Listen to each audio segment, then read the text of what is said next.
I'm Madison Carter, 31, a financial analyst living in Denver, Colorado. And last Friday should have been the happiest night of my life. I'd just closed on the loft steel condo I'd been dreaming about for years, complete with floor-to-ceiling windows overlooking the city and a stainless steel kitchen that cost me an extra $8,500 0 cents in upgrades. My heart was pounding as I signed the final papers, imagining the housewarming party I'd throw for my friends.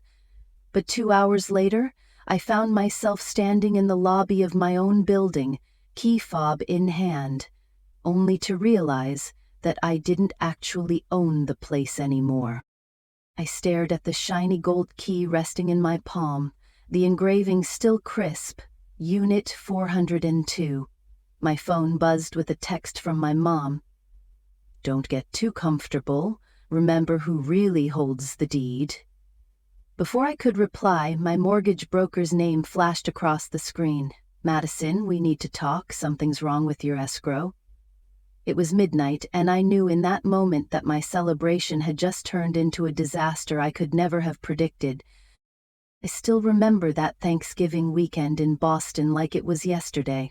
It was my senior year at Northeastern University, and Chloe and I decided to host our very first Friendsgiving in the little brownstone apartment we'd rented off Newbury Street. We scraped together every penny we had, $250 0 cents for Maine lobster tails, $75 0 cents for heirloom pumpkins, $40 0 cents for fresh sage and thyme, and a modest $20 0 cents for organic cranberries, and transformed our cramped kitchen into a full-service holiday spread. The tiny black speckled countertop groaned under the weight of a 12-pound turkey, trussed and seasoned with garlic, rosemary, and a secret blend of spices passed down from my grandmother, even though she lived 3 states away in Cincinnati. As I basted that turkey for the 3rd time, I felt a flicker of pride that I'd never experienced before. Up until then, food had been just fuel, something to keep me going between 8 o'clock IEM finance lectures and 10 o'clock p.m. lab group meetings. But on that chilly November evening, amid the scent of roasted root vegetables, carrots, parsnips, and beets we'd picked up at a farmer's market for $30 0 cents total, I realized how powerful it was to create warmth for the people I cared about. When Chloe pressed a glass of sparkling cider into my hand and toasted, "To Madison Carter, class valedictorian, future Wall Street queen, and the best hostess this side of the Charles River," my chest swelled with a kind of validation I'd chased my whole life. Growing up in Denver, Colorado, home had always been synonymous with structure and expectation. My mom, Susan Carter, was an executive at a regional bank. She'd climbed her way to senior VP of operations and wore her power suits with the same pride some women reserve for designer gowns. She believed in blue-chip stocks, high-yield savings accounts, and a meticulously balanced budget. "Madison," she'd say every Sunday night over her herbal tea, "the compounding interest effect can make or break your future." My dad, Richard Carter, was a no-nonsense branch manager who never missed his 6:30 IE commute on the RTD light rail. He was the type of man who had his budget forecasts and retirement projections color-coded in 3-ring binders. He was also the guy who taught me how to calculate mortgage amortization tables by the time I was 14.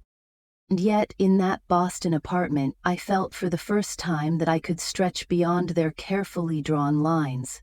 Chloe's parents weren't finance fanatics. They were artists who ran a gallery in Cambridge, and their world revolved around paint-splattered aprons, midnight poetry slams, and spontaneous road trips. Watching her family dynamic was like flipping through a pastel dreamscape after living in my parents' grayscale spreadsheet reality. I'd envied that freedom, the way Chloe could pick up an impromptu acoustic guitar session and laugh at her dad's offbeat rhymes.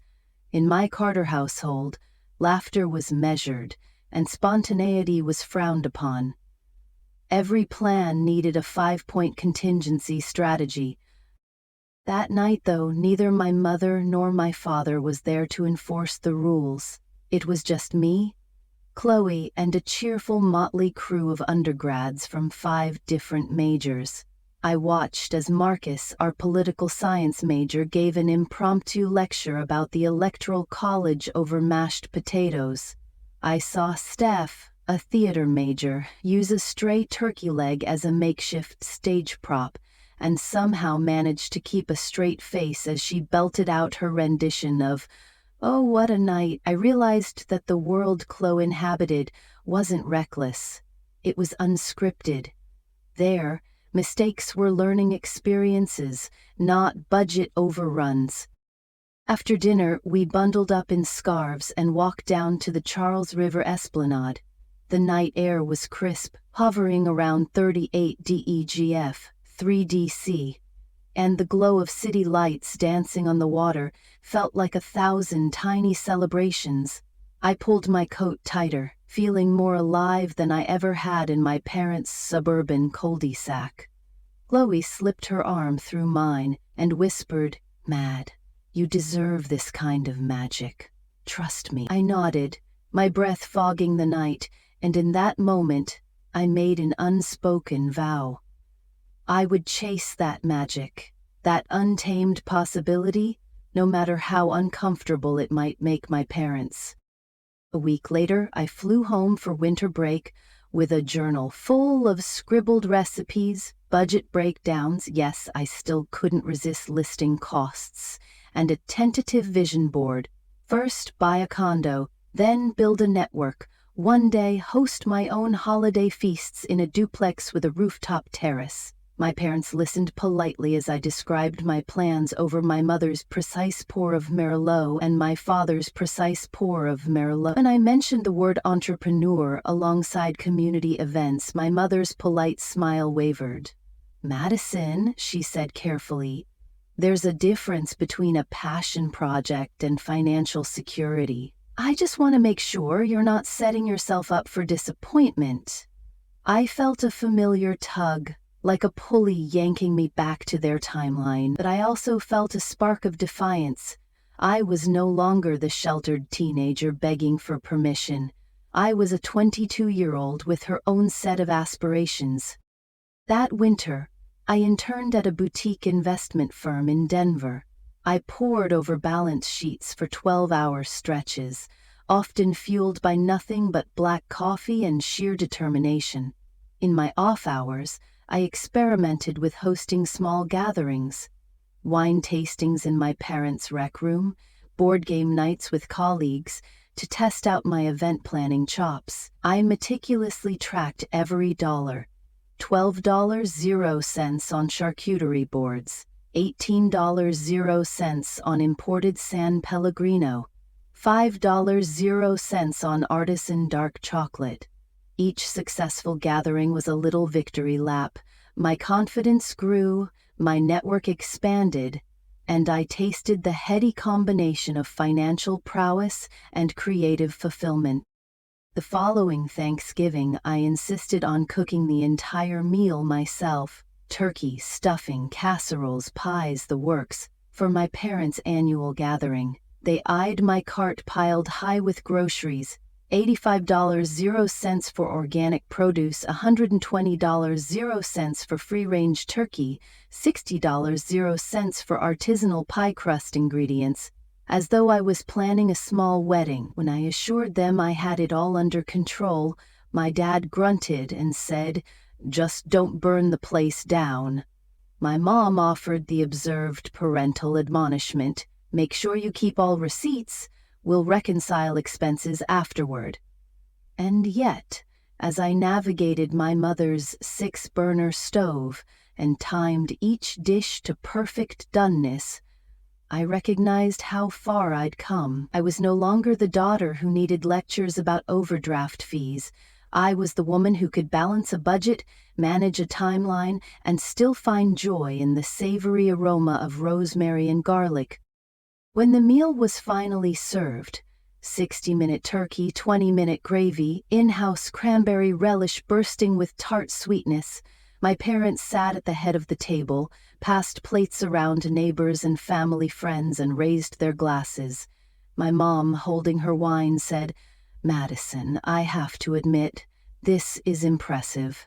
My dad looked over his rim of glasses and nodded. In that moment, I felt both the warmth of their approval and the tiniest twinge of wistfulness, because I knew that while I'd earned their respect, I was also inching further away from the safe, predictable path they'd always laid out for me. That tension between comfort and ambition became my compass. I returned to Boston, pored over the condo listings, studied loan structures, and scribbled pros and cons in the margins of my finance textbooks. In my mind's eye, I saw the floor-to-ceiling windows, the stainless steel kitchen upgrades, and, most thrilling of all, the moment I'd turn that key for the very first time, I promised myself I'd build something that combined both worlds, the security my parents valued and the unbridled creativity Chloe introduced me to. Little did I know, that promise would set off a chain of events I could never have anticipated, one that would test every lesson I'd learned from my blue-chip upbringing and my indie-artsy undergrad days. But for now, in that warm past connection, I simply reveled in the fact that I had two distinct legacies to draw from: the meticulous discipline of my father and the free-spirited daring of my true friend. And it was that duality, the financial acumen and the fearless creativity, that would carry me forward, setting the stage for everything that came next. I landed back in Denver on a crisp December evening, the air hovering around 42 GFF as I taxied from Denver International Airport to my parents' suburban home. I was buzzing with adrenaline.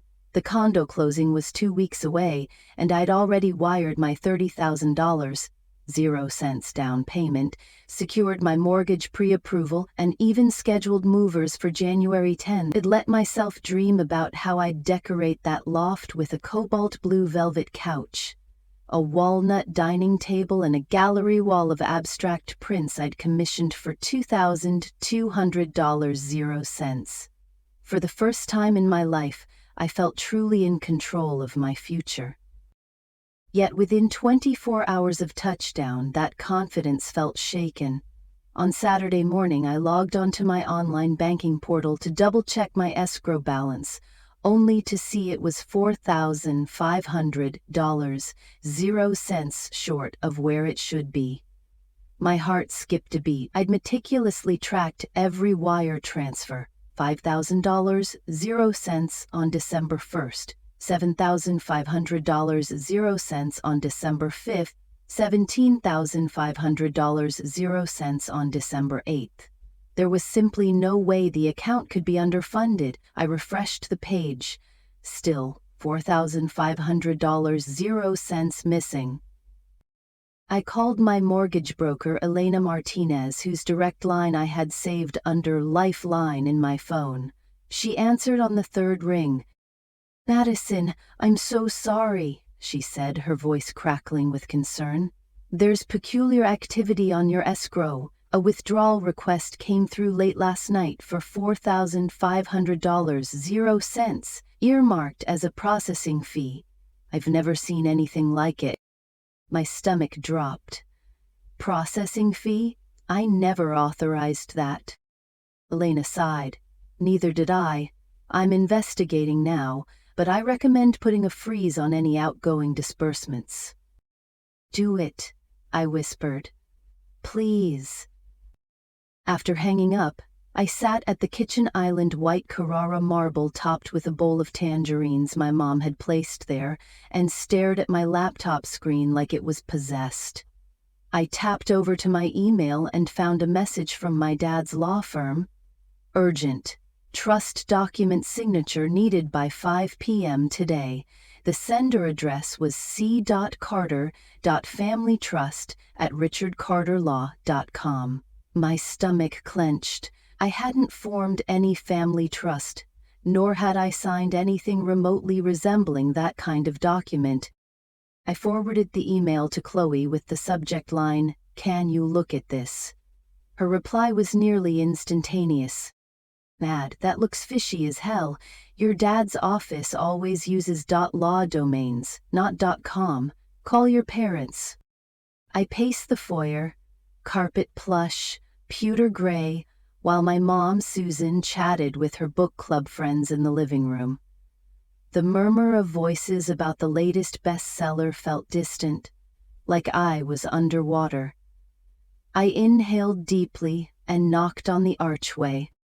"Mom," I said, trying for a calm tone, "did Dad tell you about a family trust document I need to sign?"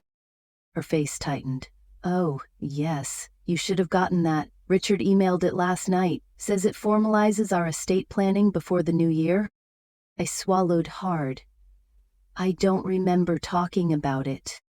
She adjusted a strand of her perfectly styled blonde hair. "Well, the law firm said it was urgent. Important legal housekeeping." I nodded, though inside I felt the walls closing in.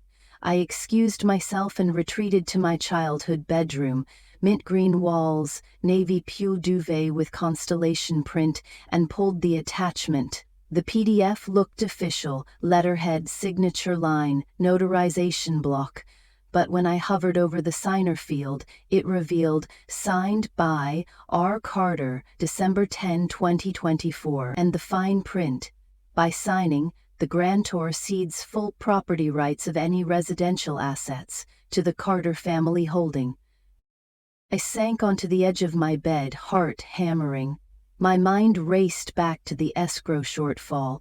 If someone had submitted that trust document fraudulently, they could claim my condo the moment I closed. I opened my phone and dialed Elena back. "Elena, it's me again. You might want to alert your fraud team. I think someone filed a family trust form to seize my property rights." Her pause sounded like an eternity. "Madison, I'm escalating this to compliance. I'll loop in my legal liaison. Do not sign anything, and keep all documentation." I exhaled, but only slightly. The adrenaline was surging. I texted Chloe, "They're trying to steal my condo. I can't even believe I'm typing that." Chloe replied, "Keep calm. I'll research federal mortgage fraud statutes. Maybe we can trap them." Over the next 48 hours, I felt like I was living in two worlds, one in hazy panic, the other in rigid, hyper-focused investigation mode. Every ping from my phone felt like a ticking time bomb. First, a FedEx package arrived at 2:18 a.m. My doorbell camera recorded a courier placing a sealed legal envelope on my doormat. There was no return address. I slipped out of bed, threw on slippers, and grabbed it. Inside was a computer-printed letter on Carter Family Holding letterhead, demanding my signature by December 20 to avoid legal default. I snapped a photo and sent it to Chloe. She wrote back, "Fake stationery. Ask your dad for the notarized original agreements." That afternoon, I cornered my dad in his home office. Floor-to-ceiling bookshelves, certificates in matching frames, each diploma in Latin. He looked up from his financial reports. "Dad," I began, voice shaking despite my best efforts, "did you authorize any documents from Carter Family Holding?" He furrowed his brow. "No, of course not. That's ridiculous. All our estate planning goes through Wellington and Marks." He walked me through the adjacent room and flipped open a locked filing cabinet. "See, originals here. No trust like that exists." He closed the drawer, eyes apologetic. "I'm so sorry, Maddie. I have no idea who's doing this." Relief warred with anger and fear. If my own parents didn't even know, then someone else was pulling the strings. I sank onto a leather sofa in his office. Leather was supposed to feel luxurious. Right then, it felt like sitting in quicksand. That evening, I met Chloe at our favorite coffee shop, Hearth and Grain on 16th Street Mall, complete with $4.00 oat milk lattes and warm ginger cookies. I fueled up on caffeine and confided every detail: the missing $4,500.00, the fake trust, the FedEx letter. Chloe listened, tapping notes into her phone. "We need proof of the escrow withdrawal," she said. "Let's pull a bank statement, timestamp transaction logs." I nodded. Over the next 2 days, I downloaded every PDF statement from my bank portal, 48 pages in total. I highlighted the unauthorized $4,500.00 disbursement on December 12th at 11:47 p.m. I submitted a dispute claim with the bank, citing unauthorized transaction. They replied with an immediate freeze on the funds and promised a 3-5 business day investigation. But even as I crossed that item off my list, I felt the ground shift beneath me. My condo closing date, January 5th, gloomed ever closer, and now the escrow account was tied up in red tape.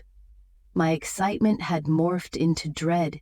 Each new discovery felt like a pebble thrown into a calm lake that shattered the surface tension, rippling outward, until I couldn't see solid ground. That night, I lay awake on my childhood bed, the glow of my laptop illuminating the constellation duvet. I scrolled through apartment listings again, fear creeping in with every price tag. What if, after all the effort, my dream condo slipped through my fingers? What if someone I trusted was orchestrating the whole thing? I closed my eyes, trying to conjure the same confidence I'd felt in Boston, that feeling of possibility, but instead I felt hollow, as if every blueprint I'd drafted for my life was dissolving in my hands. Then my phone buzzed at 12:03 a.m. It was Elena. Madison. Big breakthrough. The wire for $4,500.00 was rerouted through an escrow agent in Nevada before hitting your account. That agent is linked to a defunct wire fraud case from 2 years ago. I'll send you the file. Let's bring this to the state attorney's office. My breath caught. Finally, a concrete lead. I read the attachment, a court filing from Nevada Federal Court, 2022.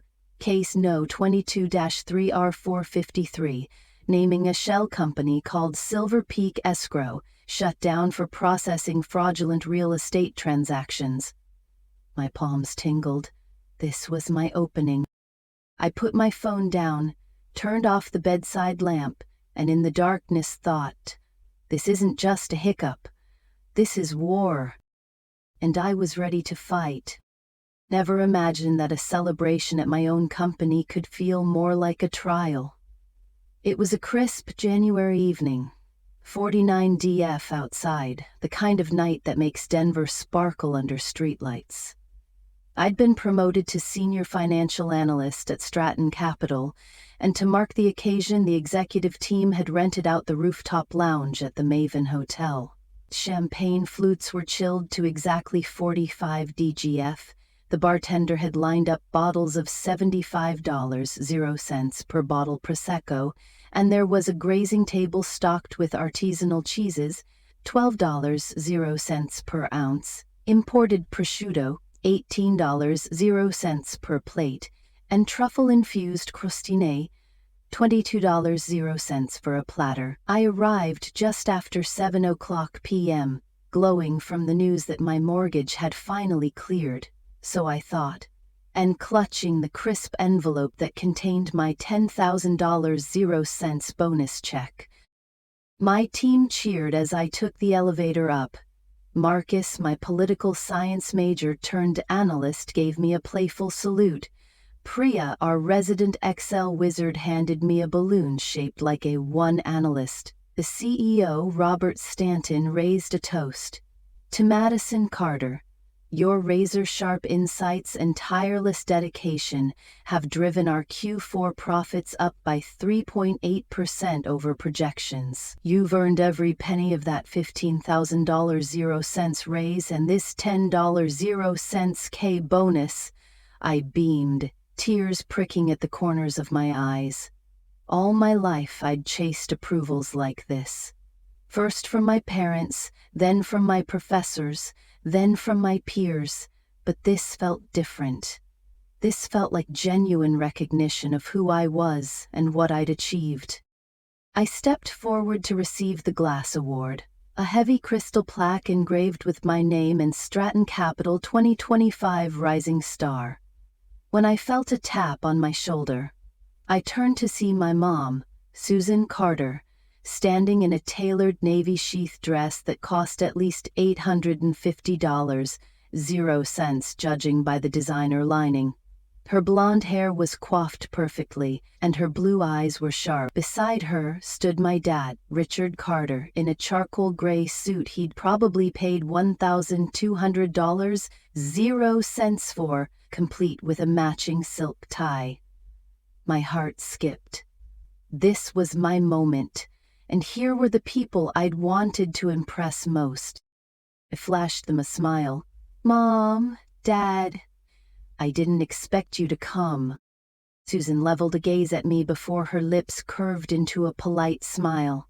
Wouldn't miss it for the world, darling, she said, her voice smooth as silk. But instead of embracing me, she raised the champagne flute Stanton had just poured for her and cleared her throat. The room grew quiet. Everyone, she began, her tone measured, thank you for being here tonight. Madison, this is a wonderful accomplishment. Congratulations. A ripple of applause. However, she continued, setting the flute on a nearby gold-rimmed table, I have an important announcement regarding the property Madison believes she's celebrating. The words felt like an explosion. Glasses tinkled. I glanced at Dad. He opened his mouth, then closed it. I swallowed and forced myself to stay calm. Susan lifted a manila envelope stamped Carter Family Holding and explained, 2 weeks ago, as part of our estate planning update, I executed a family trust agreement that includes Madison's real estate holdings, this condo specifically, under the Carter Family Holding Trust. A collective gasp echoed around the rooftop. Priya's hand flew to her mouth. Marcus blinked, frozen mid-text. I gripped my award so tightly the crystal bit into my palm. What, Mom? No, I said, voice trembling. I never signed anything. I never agreed to be part of a trust. She nodded serenely. Of course, we prepared everything in advance. You're a beneficiary, not the owner. Technically, you're celebrating the closing, but legally, the deed is held by the trust. The DJ cut off the music. Ceiling lights brightened. My colleagues exchanged looks, some awkward, some sympathetic, many confused. Robert Stanton cleared his throat. Susan, with all due respect, this is a company event. I'm not sure what this has to do with Madison's promotion. She smiled sweetly at him. I'm merely ensuring the deed is clarified. The trust safeguards family assets, so any major transactions must pass through the trustees. Me and Richard. She glanced at my dad, who nodded stiffly. Felt a hot flush rise from my chest to my neck. Everything I'd worked for. Years of analyzing market trends, nights spent refining pitch books, my meticulously saved $30,000, 0 cents down payment, had been undercut by the people who raised me. But it's my condo, I said, my words feeling hollow. The mortgage is in my name. I paid the closing costs. $2,400, 0 cents for appraisal, $1,200, 0 cents for inspections, $850, 0 cents for lender fees. I thought the whole point was that I'd own it.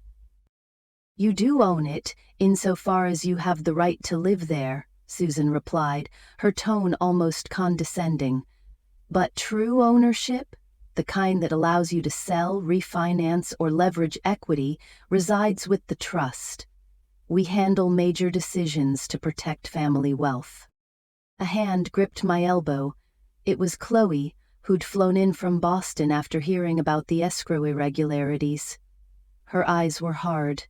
She nodded once, as if standing guard. I looked out at the city skyline, the very windows I'd planned to light on cold winter nights with candles and fairy lights, the view I'd envisioned hosting wine and charcuterie gatherings over. It felt like someone had yanked the rug out from under me. I took a shaky breath. So, what happens now? Susan tapped the envelope.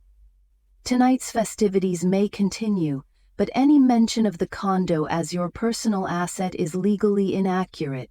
The trust's documents were signed under Colorado Statute 1515-406, which makes them irrevocable for 3 years. My hands curled into fists. Irrevocable? This wasn't about security or wealth protection. It was about control. At that, the assembled crowd fell silent. Susan's smile faltered for a fraction of a second, enough for me to see the twitch at the corner of her eye. My dad opened his mouth to interject, then shut it again. The weight of their united front crashed over me. A woman from legal services on my team, Elena, no relation to my mortgage broker, stepped forward. Madison, my office will help you review these documents. We need to understand if there was proper notarization, full disclosure, signature witnesses, everything. I nodded numbly, relief and dread mingling. Relief that someone might help me claw back my rights, dread at the thought of legal battles stretching into months, maybe years, draining thousands more in attorney fees. Susan raised her hand. Let's not tarnish this celebration. Madison's achievement stands on its own merits. I'm merely clarifying legal ownership. Please enjoy the night. She swept away, leaving a trail of murmurs. My colleagues tried to resume conversations, but the energy had shifted irrevocably. Priya handed me a napkin. Tears soaked through before I could stop them. Chloe stood by my side. Mad, breathe, she whispered. We'll fight this. I drew in a shaky breath, counted to 4, and exhaled. I gripped my champagne flute, the one Robert had handed me, still half full of golden bubbles, and raised it to my lips. The Prosecco tasted like metal and regret. I turned to Stanton. Thank you for the award. I'll need some time to process. My voice cracked. He nodded, eyes sympathetic. As the crowd began to thin, many retreating to gossip in corners, I felt the full weight of betrayal. Not a stranger, but my own parents had engineered this legal ambush at the one moment I'd felt most triumphant. The rooftop that had gleamed with promise just minutes before now felt brittle under my feet. Chloe slipped an arm around me and whispered, We'll get through this. You earned that condo, and you'll prove it. I nodded, raising my glass once more. To myself, to the lawyer emails piling up in my inbox, to the battle I knew was only beginning. The major betrayal had been revealed, but I was determined not to let it define me. I took a slow sip, steeling myself for the fight ahead, knowing that this was the price of breaking free from expectations, even those set by the people you love most. I slid out of the taxi at 11:15 p.m., rain-slicked streets reflecting Denver's neon glow like a fractured mirror. My relief at leaving the Maven rooftop had evaporated the moment I stepped inside. I barely registered the $14.00 fare or the driver's polite, "Have a good night." My thoughts were a cyclone of rage, betrayal, and disbelief. My phone buzzed twice.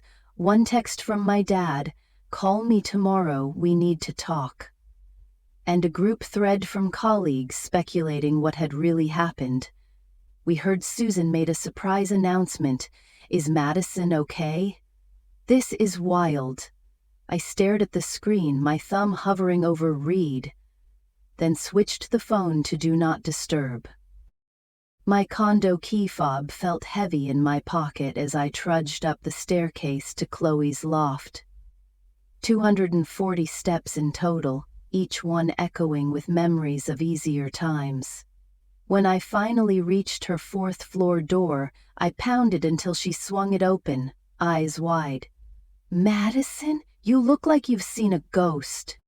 Inside her industrial chic living room, exposed brick, reclaimed wood coffee table, string lights draped overhead, seemed suddenly alien. I'd dropped my raincoat on the floor. I'd paid $220, 0 cents for it last winter, but stiffness now.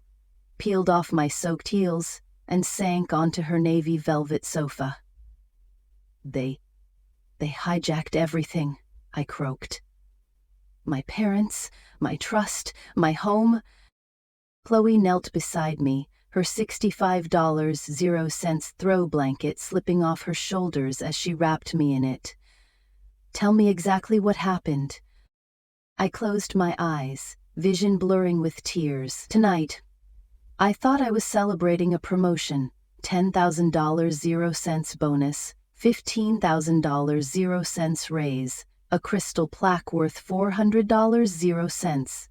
Instead, my mom announced that the condo I closed on, Unit 402, $425,000, 0 cents purchase price, $30,000, 0 cents down payment, $395,000, 0 cents mortgage, never belonged to me in the first place. It's in a family trust. They signed it 2 weeks ago, irrevocable for 3 years."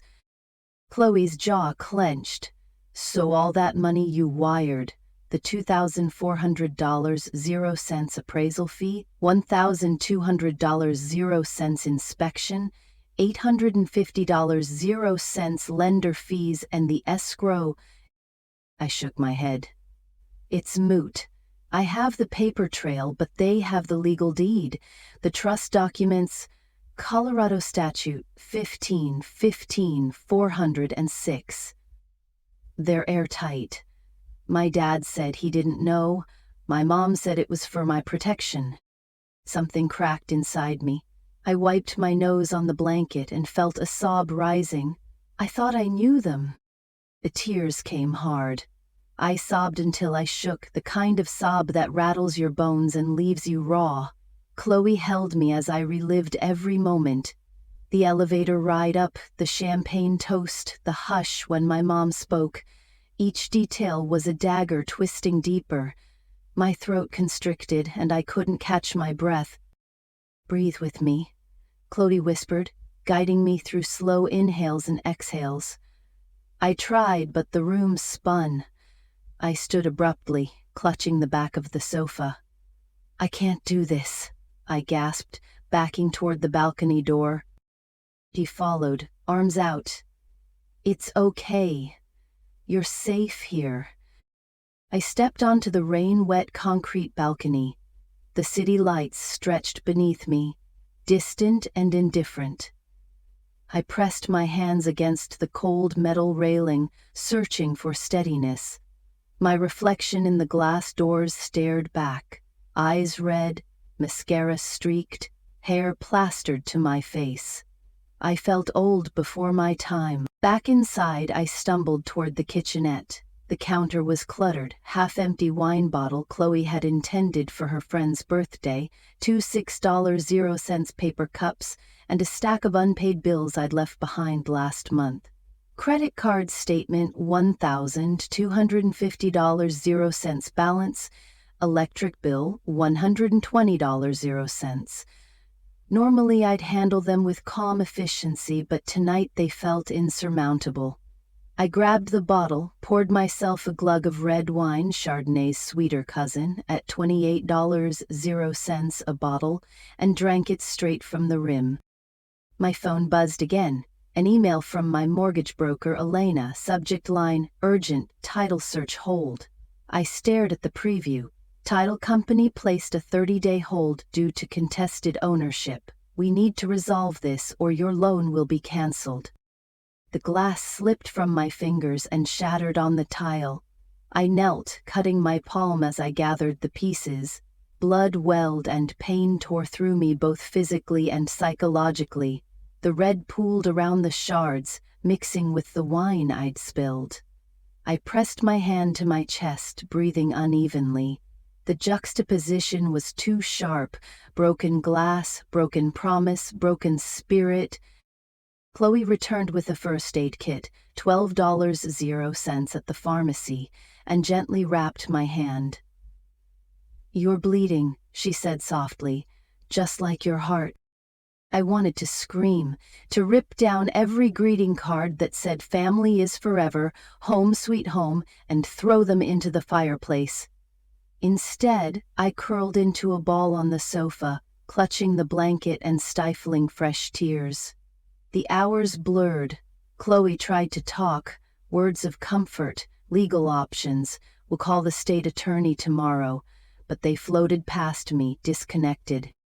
At 2 a.m., I staggered to my feet, moved to the coffee table, and rifled through Chloe's stationery drawer. I found an old spiral notebook, pages of her poetry and doodles, and ripped out a blank sheet. With a pen, I scrawled, "Dear Madison, you are not your parents' contract.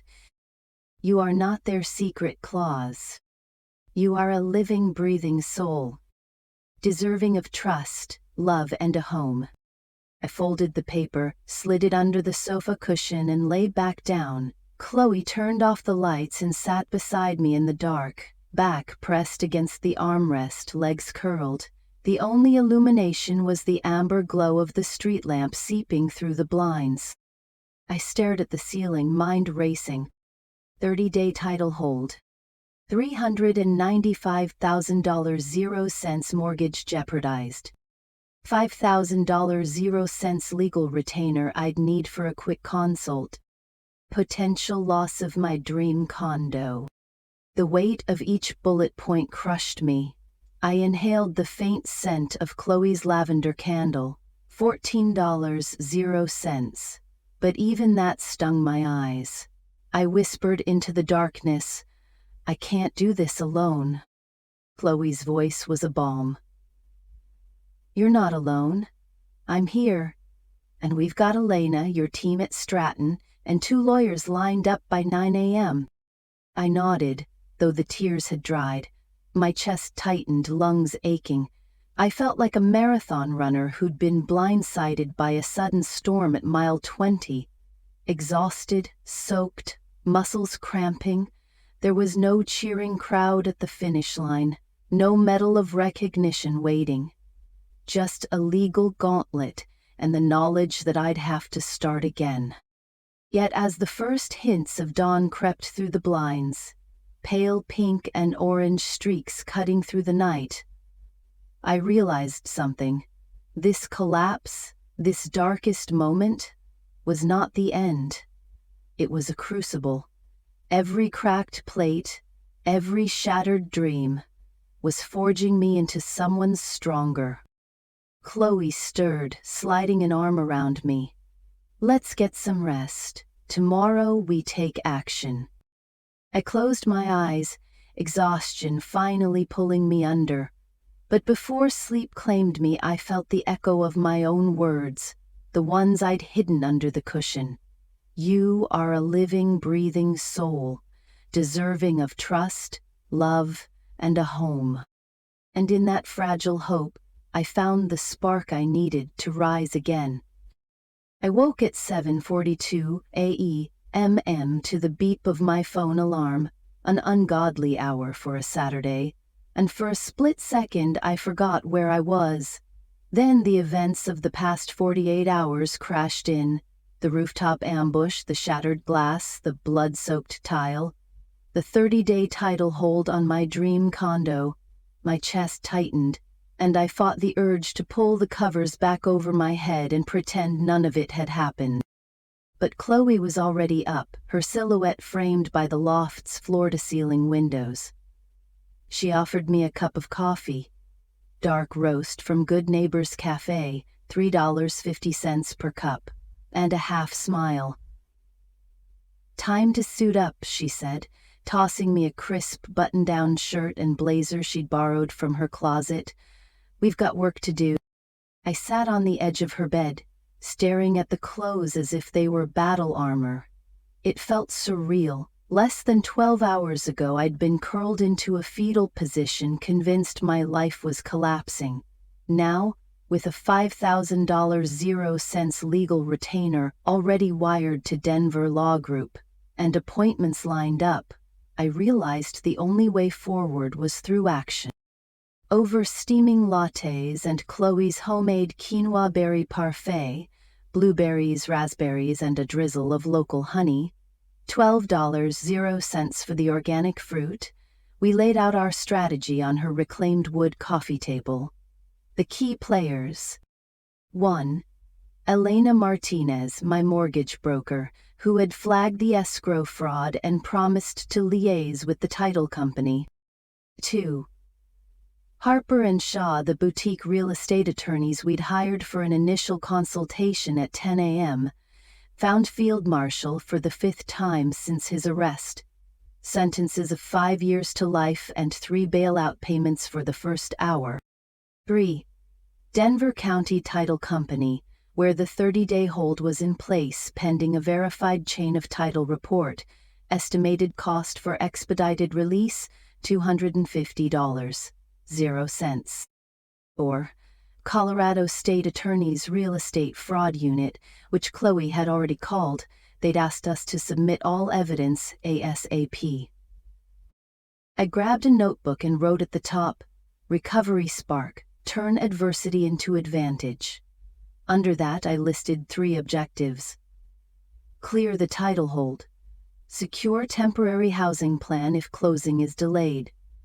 Gather evidence to challenge the Carter family trust document. At 8:15 a.m. I dialed Elena. She answered on the second ring. "Madison, good morning. Hope you slept better than I did," she said. "Thanks," I replied, trying to sound confident. "Status on Silver Peak escrow." "Elena here gave me the Nevada case file. You'll want to see the indictment details. I forwarded them to you. I'm also in touch with the title company. They're reviewing your dispute as a bona fide claim, not a mere paperwork error.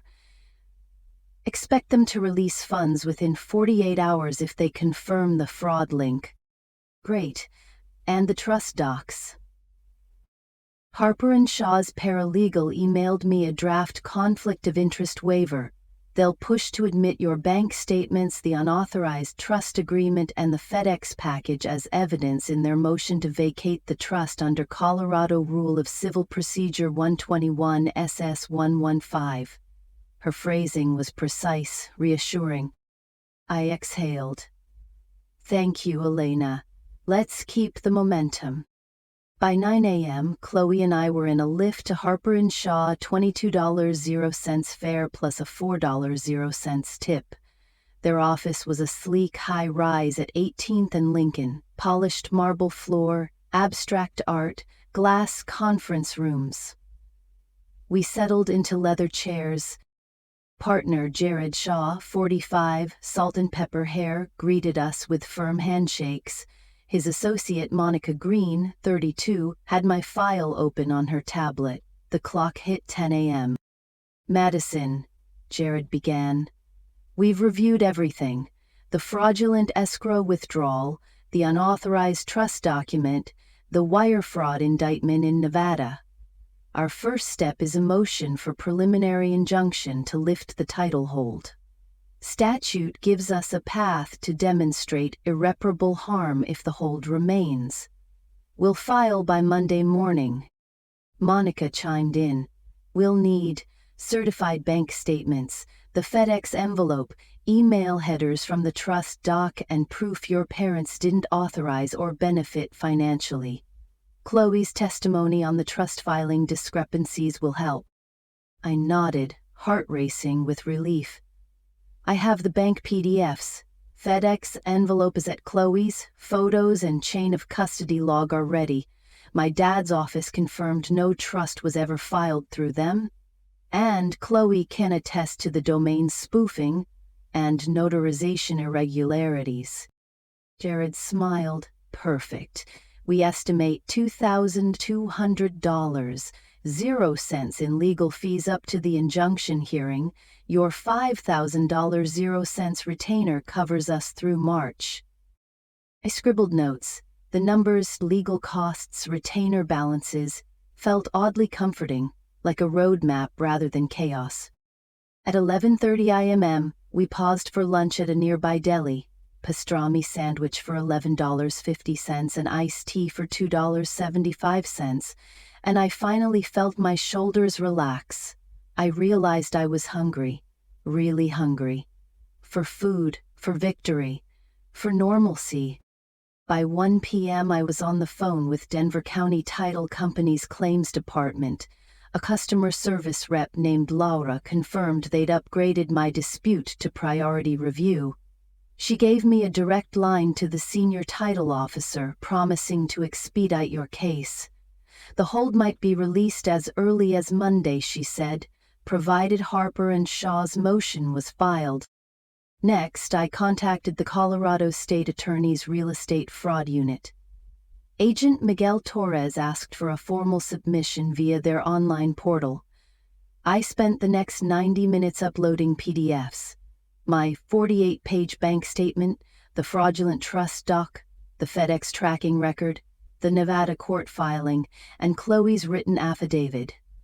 Each file had a clear file name, Madison Carter _ escrow dispute PL, etc., so nothing would get lost. The portal confirmed receipt and gave me case no fraud 202508997. At 3:30 p.m. I closed my laptop and sank into Chloe's sofa. My body felt the weight of the morning's rush, but mentally I was clearer than I'd been since this whole nightmare began. The plan was in motion. Legal team engaged, title company looped in, state attorney's office informed. All that remained was to wait for the first victories. Chloe handed me a bowl of fresh strawberries, $8, 0 cents at the grocery store, but I shook my head. Instead, I picked up my phone and rewatched the voicemail from my dad, left at 1:15. I'm so sorry, I had no idea Susan would go this far. I'll testify in court if needed. His apology echoed differently now, no longer a confession of betrayal but a declaration of alliance. A sliver of hope broke through the exhaustion. I wasn't alone.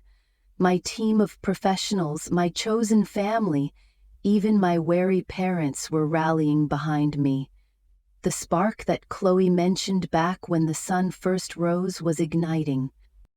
That evening at 5:45 p.m. I received 2 emails nearly simultaneously. 1. Harper and Shaw, draft of motion for preliminary injunction attached. Please review and approve. 2. Denver County Title Company, your dispute has been escalated to senior counsel. We anticipate a decision by Tuesday. I stared at both subject lines, my pulse thudding. For the first time in weeks, the horizon looked less like a looming cliff and more like a plateau where I could gather my strength. I closed my laptop, stretched, and texted Chloe. Recovery spark lit. Let's celebrate with takeout sushi. $60, 0 cents for 2 rolls and sake. But only after we file this motion. She replied almost instantly. Deal. And I'll bring the cookies, $15, 0 cents batch of double chocolate chunk. We earned it. As dusk settled, I stepped onto Chloe's balcony, inhaled the cool 46 DF air, and watched Denver's lights flicker on. I pressed my palm against the glass door, feeling the vibration of possibility on the other side. The fight wasn't over. Far from it. But now I had a clear path, Evidence compiled, legal motion ready, momentum building. In that moment, I realized that my darkest days, shattered glass, betrayal, tears, had led me here. The recovery spark wasn't just about resolving a fraudulent hold. It was about reclaiming agency over my life, my home, and my story. And as the city shimmered beneath me, I knew one thing for certain: I was going to win. I closed my laptop at 8:17 a.m. on Monday, heart pounding as I clicked send on the final draft of our motion for preliminary injunction. No longer reacting, but taking control of my destiny. By lunchtime, Harper and Shaw confirmed the motion was docketed under Case No. 2025 CV 132, with a hearing on February 5th, and I could already taste the satisfaction of shifting from defendant to aggressor. That afternoon, I drafted an email to Susan and Richard. I challenged the Carter Family Holding Trust's claim over Unit 402, invited them to a Zoom meeting on February 3rd at 6:00 p.m. to review all documentation, and gave them every chance to resolve this privately before court. At 5:58 p.m. I joined the call, flanked by Chloe, my attorney Jared Shaw, and Monica Green. At 6:00 Susan and Richard appeared, composed yet guarded. I shared my screen, displaying a clear timeline of wire transfers: $5,000, 0 cents on December 1st, $7,500, 0 cents on December 5th, $17,500, 0 cents on December 8th, and highlighted the unauthorized $4,500, 0 cents escrow withdrawal routed through Silver Peak Escrow in Nevada. Indicted for wire fraud. Then I exposed the fraudulent trust document. A forged signature, a bogus notarization block, headers revealing a spoofed domain. Jared explained that under Colorado Rule 121 SS 115, we could vacate any agreement procured by fraud, and Monica admitted Exhibits A through E, bank statements, FedEx tracking, email headers, the Nevada indictment, and Chloe's notarization affidavit. Susan attempted to justify her actions as protective, but when she offered vague promises in exchange for dropping my injunction, I countered with precise terms. They would execute a deed of reconveyance restoring legal title to me by February 10th, pay the $250, 0 cents expedited title release fee, and waive any future claim to equity, at which point I would dismiss the case. After a tense silence, Susan muted herself to confer with Richard, then agreed the next day to my proposal in writing, acknowledging their missteps and promising to deliver the reconveyance. Elated, I forwarded their acceptance to my lawyers, but as I prepared a celebratory text to Chloe, another email from Richard appeared, PSC attached regarding Ryan's situation. Inside was a promissory note revealing that my brother Ryan had defaulted on a $60,000, 0 cents loan from the trust, accruing $4,800, 0 cents in interest, with our childhood home's equity held as collateral. My heart raced. This wasn't just about my condo, but about a deeper pattern of covert manipulation and financial exploitation.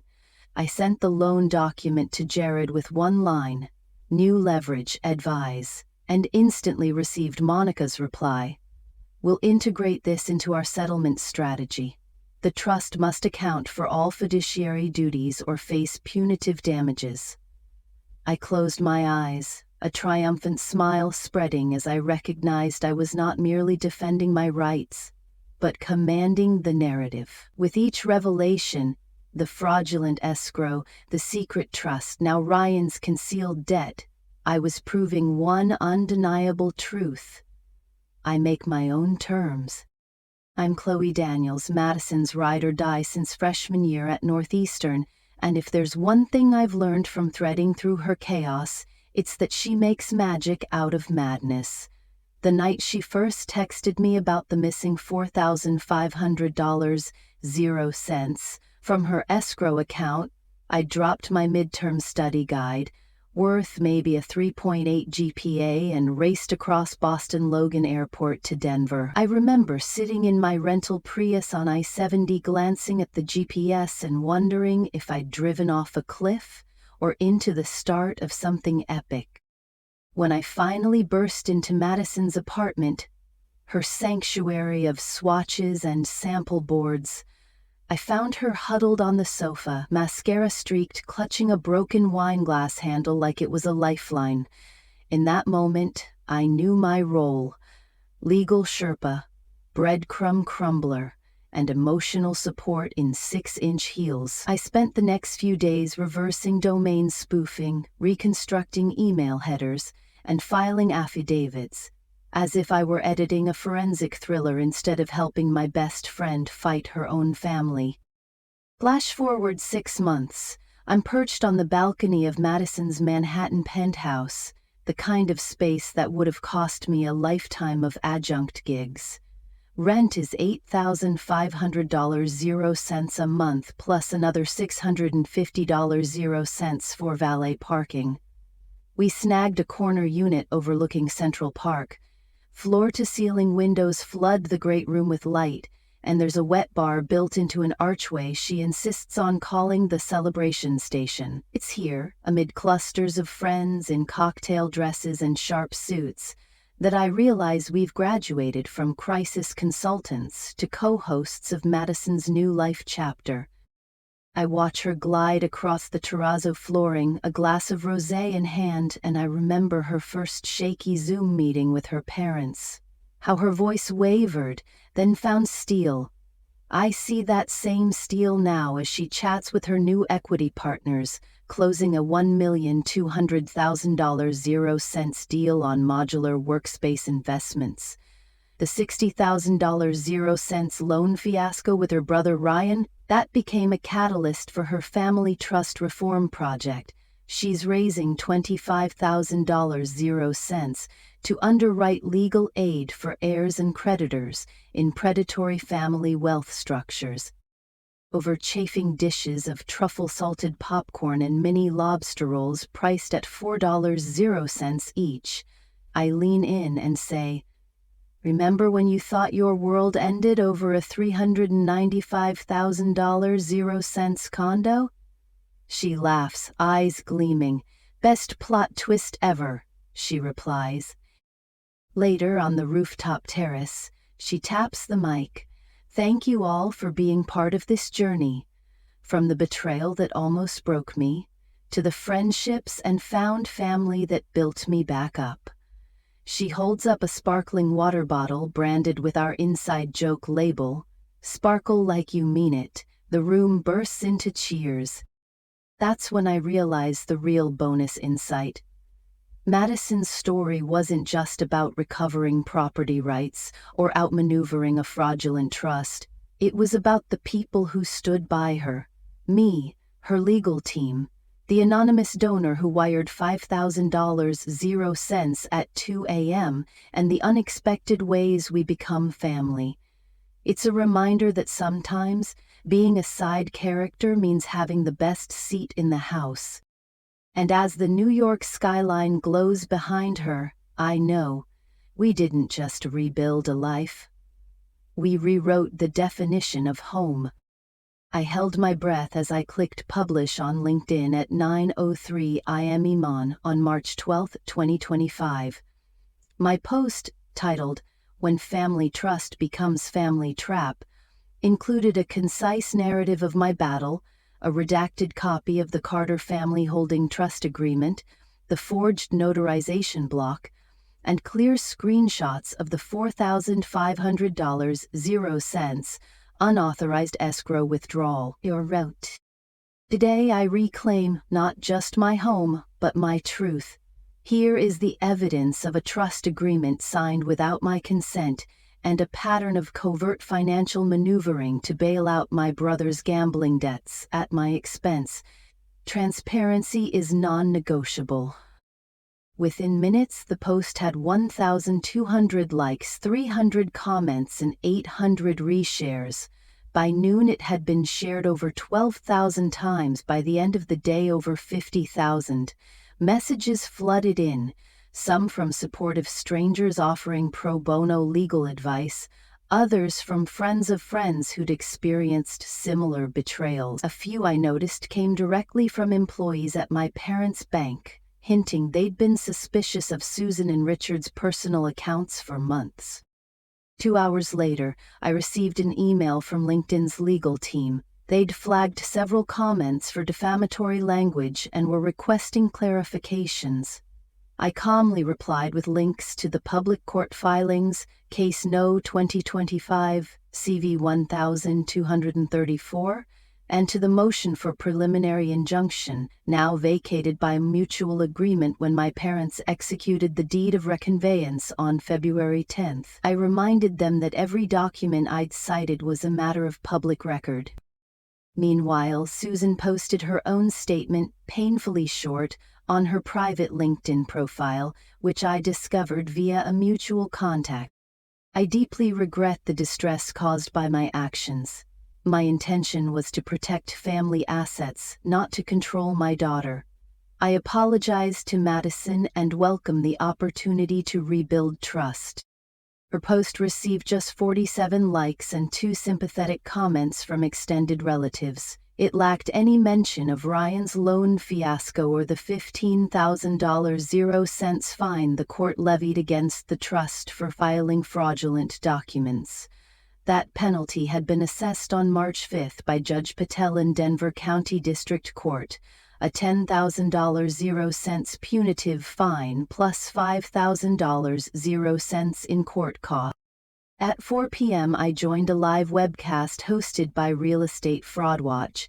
The moderator introduced me as the Colorado Fighter, and the audience count climbed past 2,300. I shared my screen again, walking viewers through the sequence: the December 12th wire, the rooftop ambush on January 15th, the family Zoom on February 3rd, and the final reconveyance executed on February 10th at the Denver County Recorder's Office. I emphasized 3 lessons. 1. Verify every document, even if it's supposed to be from people you trust. 2. Document everything: emails, tracking numbers, notarization stamps. 3. Seek community. No one wins these battles alone. After the Q&A, I received a private message from the state attorney's office. Agent Torres confirmed they were expanding their investigation into Susan's broader estate planning practices. He hinted at possible charges of felony wire fraud if other beneficiaries came forward. I exhaled, realizing that the same trust that had targeted me might now unravel entirely. Later that evening, I reviewed the Carter Family Holdings public filings.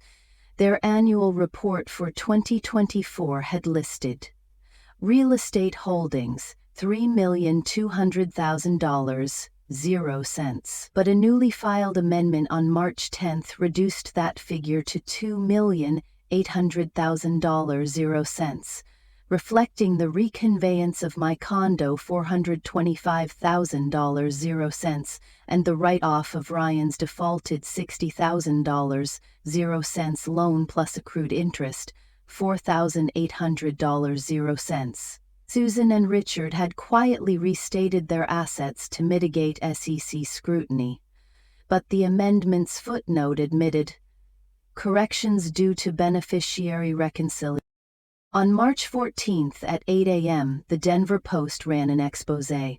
Family Trust Scandal: How a Daughter Reclaimed Her Home and Exposed a Shell Game. Reporter Jenna Morales detailed my journey, quoting from my LinkedIn post and court dockets.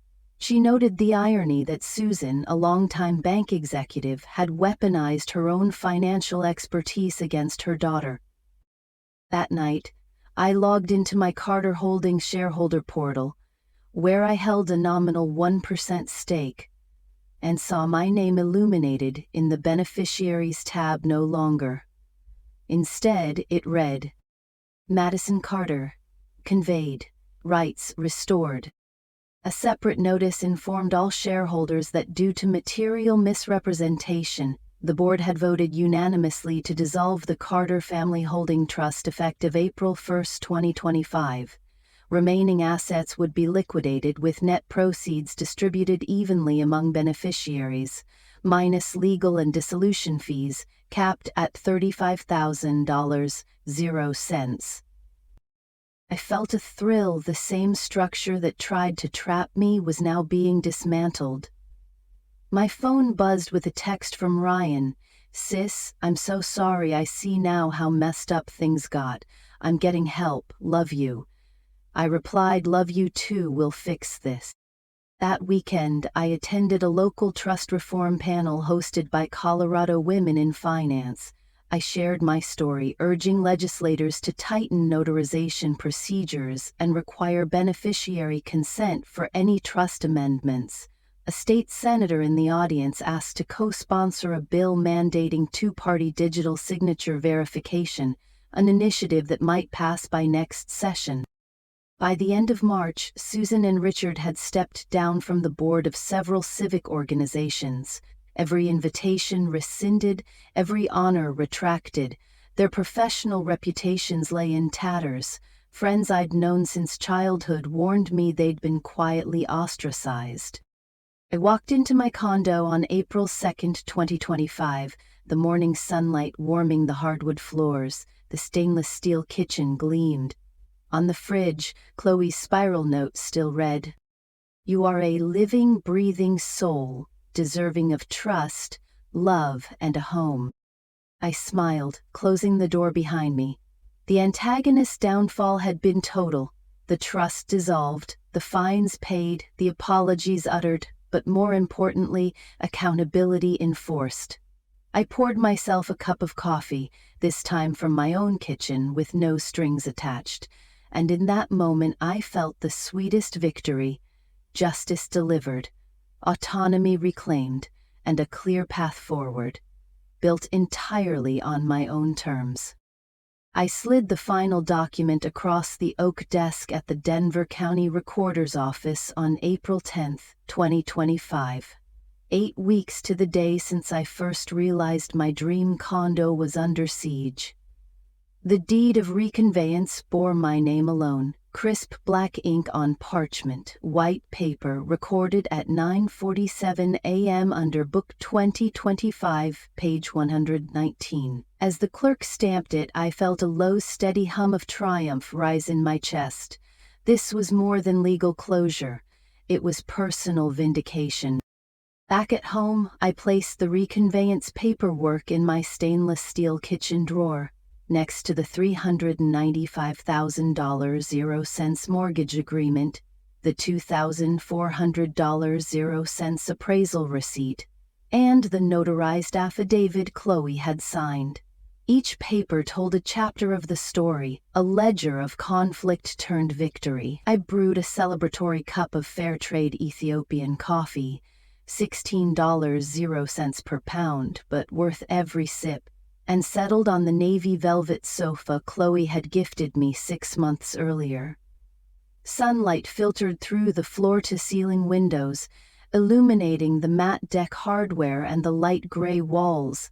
I'd painted myself over a weekend for $120.00 in supplies. I reflected on the journey, the initial high of that midnight mortgage broker call, the sting of betrayal when my parents announced the trust ambush, the nights spent crying on Chloe's sofa amid shattered glass and legal red tape, the rally of professionals and friends who became my chosen family, the Zoom confrontation where I laid out evidence with unwavering calm, and finally, the public reckoning that dissolved the Carter Family Holding Trust entirely. Each step had been a lesson in resilience, strategy, and self-advocacy. 3 key insights stand out. 1. Ownership is more than a signature. I learned that holding a key or signing a contract isn't enough if the legal framework has loopholes. It's critical to review every clause, no matter how small, and verify that the document you sign aligns with your understanding. After this ordeal, I now consult a real estate attorney before any major purchase, and I've added a legal review line to my personal budget, $500 0 cents per transaction, no exceptions. 2. Transparency builds trust. The catalyst for exposing the trust's deceit was my decision to make everything public. The unauthorized $4,500 0 cents escrow withdrawal, the forged notarization block, and the wire fraud indictment in Nevada.